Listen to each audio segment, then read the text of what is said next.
Have you ever been stranded in the middle of nowhere? But not only that, been stranded in the middle of nowhere in the rain. But let's say you're not even by yourself. Let's say you're with your entire family. You just went on a road trip. And because you skipped replacing your timing belt, now your engine's broke. And now you're waiting for the tow truck. Do you want that to happen to you? I didn't think so. So let's jump in and let's replace this timing belt. Here we go. Pull this spring clamp off this power steering pump right here, and then move it back. Pull the power steering fluid reservoir straight up, and then undo this clip for the coolant reservoir. Take the coolant reservoir, pull it straight up, and put it to the side. Next, we will undo the PCM, so take out this 10 here, and then this 10 here on the AC lines, and this 10 here on the body. To remove the cover for the PCM, you need to stick the screwdriver in like so, and then pry up, and then do the same thing on the other edge and it'll come out. Here is where these attachment points are for that cover. Once you have that cover up, place it out of the way. Remove this bottom connector underneath the 3 main PCM connectors. There's a white tab on the front of it, and then you just push that in and you can pull it off. And then on the other section, it's connected to a bracket, which has another plastic clip that you need to pull down on the bottom.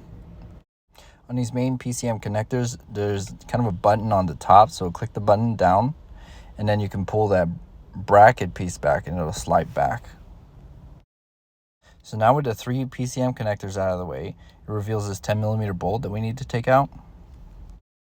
And then on the back side of the PCM, there's another 10mm bolt that kind of has the same orientation. All right, so now you're able to take the PCM out. Underneath there's this 10mm here, so take those 2 off. There's another one on the motor mount that grounds it. And then this wire, just push it up and you can put it behind the fuse box. Now on the motor mount, undo the 17mm and the 2 14mm on the other bracket. Now undo the 3 17mm bolts holding down this motor mount. I went ahead and stuck the power steering reservoir in this small crevice right here. That way it's out of the way. And let's undo the dry belt. So the dry belt tensioner is a 14mm. You push it towards the car away from you and it will loosen the belt. Now we're going to take out the power steering pump. There's one 12mm here on the bottom of the pump. And then there's another one to the rear of it. And the third one is in front of the pump. So take those 3 bolts off. Don't worry about the power steering hose. Just put the pump on top of the intake like this. On the dry belt tensioner, there's a 14mm on the lower pulley that you need to take off. And then on the bottom of that tensioner, there's actually a 12mm that also needs to be removed. Take those 2 off and the tensioner can be taken out of the car. Then remove this plastic cover for the front timing belt section. There's also a 10mm on top of the alternator that I would suggest taking off. It'll give you more room to get to this front bolt. The rear timing cover also has 5 bolts, and you need to remove the wire harness from the cover. Also remove this 10mm bolt from underneath where the power steering pump used to be, and remove the right front wheel so we can gain access to the balancer and crankshaft bolt. Now we need to set the timing. Use a 19mm socket with a very long extension. This is the timing mark for the crank, and these are the timing marks for both cams. Make sure they are right on, just like this. Now remove the 19mm crank bolt, and you may have to use a specialized socket like this one. It may not come off with a regular 19mm socket. There's a metal plate behind the crank pulley. It only goes on one way. I will show you which way to put it on when we get to that step. On the lower timing cover, there are 7 10mm bolts that need to be removed. There's one on the top left corner and one on the top right corner if you're having trouble finding those. Now we can take out the 2 10mm holding the belt tensioner and take out this 14mm on this lower mount. Then the 2 14mm higher up on the mount. Here's that red Loctite I was talking about. And now we can remove the timing belt from the vehicle and start on the 2 pulleys that we need to take off to take the water pump off. So here are those 2 pulleys I was talking about. They're 2 14mm. You don't need to replace them, you can reuse them. Now we'll remove the water pump. There are 5 bolts holding the water pump on, 2 on the left side, or 3 on the left side, and 2 on the right side.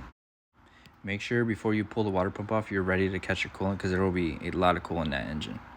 And for this step, I usually just use a pry bar and pry on the pulley for the water pump because it may be stuck on there, but trust me, there's no other fasteners holding on. It's just that Just over time, the rubber just vulcanizes to the engine. So now we have the water pump off. Make sure the mating surfaces is clean on the engine. Also, make sure there are no dowels left over from earlier like there were on this engine. So you could just use channel locks to pull that dowel out, and you don't need to save that, just toss it aside. And now we'll put the 5 bolts back on the new water pump. Make sure the pulley that is pushed by the belt tensioner has free play so it can move up and down freely. Make sure both cam gears are right on the timing marks, before you put the belt back on. If they're not, you may have a check engine light. This one was a little off by a hair, so I needed to move it with the wrench. Keep in mind, if you need to adjust it, it will be very violent when it moves, so be prepared for that. So now the timing mark on the rear cam is lined up, and the timing mark on the front cam is also lined up. So now we check the crankshaft. So on the crankshaft, this line here on the block needs to line up to this line here on the crank.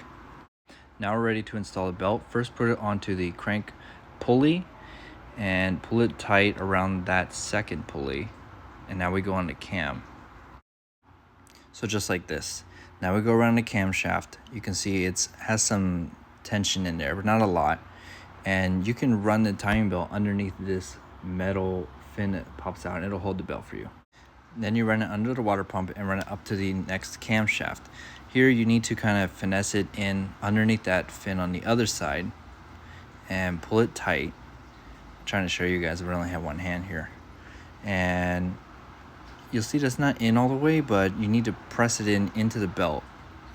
And once you've done it correctly, you'll have a lot of slack on the tensioner side. And here I'm just checking the tension. It should be about this tight. You don't want it any tighter than this. If you're having difficulty putting the belt on to the pulleys, then it's probably not timed correctly and you need to recheck your marks.